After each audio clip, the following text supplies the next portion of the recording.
ऐश्वर्या का झूठ पकड़ा गया है यहाँ पर, मन्नत और मल्लिका के सामने सच आ गया है। भाई मन्नत तो मानने को तैयार ही नहीं थी कि ऐसा कुछ हो सकता है, लेकिन अब उसके सामने सारा सच है कि जो कप में जो कॉफी पी रही थी उसमें शराब की स्मेल आ रही है। जैसे मल्लिका को दिखाती तो मल्लिका तो भाई मान लेती है, लेकिन ये कहती है कि मेरी मम्मी ऐसा क्यों करेंगी। तो उसको समझ में आता है कि हो सकता है कि तेरे से इतनी नफरत करती है, तेरे को पसंद नहीं करती है, वो चाहती नहीं है कि मेरी और तेरी दोस्ती बनी रहे, और वो रेस्टोरेंट में भी रखना नहीं चाहती थी ना तेरे को। तो हो सकता है इन सारी चीजों की वजह से हो, लेकिन भाई वो अपने रेस्टोरेंट का नुकसान कैसे कर सकती है।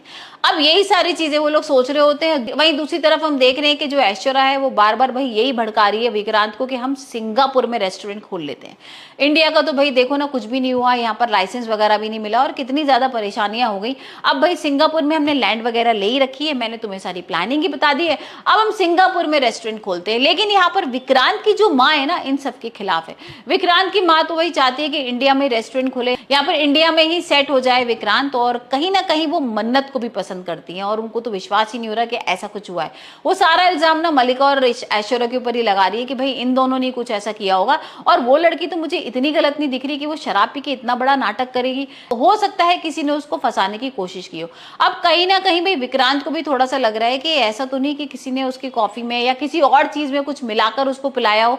तो इन सारी चीजों को पता करने के लिए भाई वो मन्नत के पास तो आता है। मन्नत उसको सच बताती भी है कि देखो मेरे से गलती हो गई और मैंने इस कॉफी में कुछ शराब पी ली थी, लेकिन ये मैंने नहीं बनाई थी या मैंने खुद नहीं खरीद के लाई थी, ये मुझे ऐश्वर्या मैम ने दी थी, और यहाँ पर सारा सच आ जाएगा ऐश्वर्या का। तो अब देखते हैं विक्रांत क्या कुछ करने वाला है ऐश्वर्या के संग, क्योंकि यहाँ पर भी सिंगापुर तो जा नहीं रहा है, उसने उसका प्लान भी खराब कर दिया है। अब इंडिया में रह के किस तरीके से भाई वो लाइसेंस वगैरह लेगा और यहाँ पर मन्नत की लेगा हेल्प, क्योंकि मन्नत आ गई है रेस्टोरेंट में। ऐश्वर्या उसको निकालने की कोशिश कर रही है, लेकिन यहाँ पर मन्नत मना कर दी थी कि नहीं, मैं इस बार कहीं भी जाने वाली नहीं हूँ, इस बार तो भाई मैं विक्रांत का सपना पूरा ही करूंगी। और जो आपने उसका सपना बिगाड़ा है ना, यहाँ पर जो फूड इंस्पेक्टर आया था उसको आपने क्या कुछ कह दिया था, तो वो भी मुझे सारी चीजें क्लियर करनी है। और अब देखते हैं कि किस तरीके से यहाँ पर जो फूड इंस्पेक्टर है उसको ओके करेगी, लाइसेंस देगी और मन्नत दोबारा से विक्रांत के साथ काम करेगी।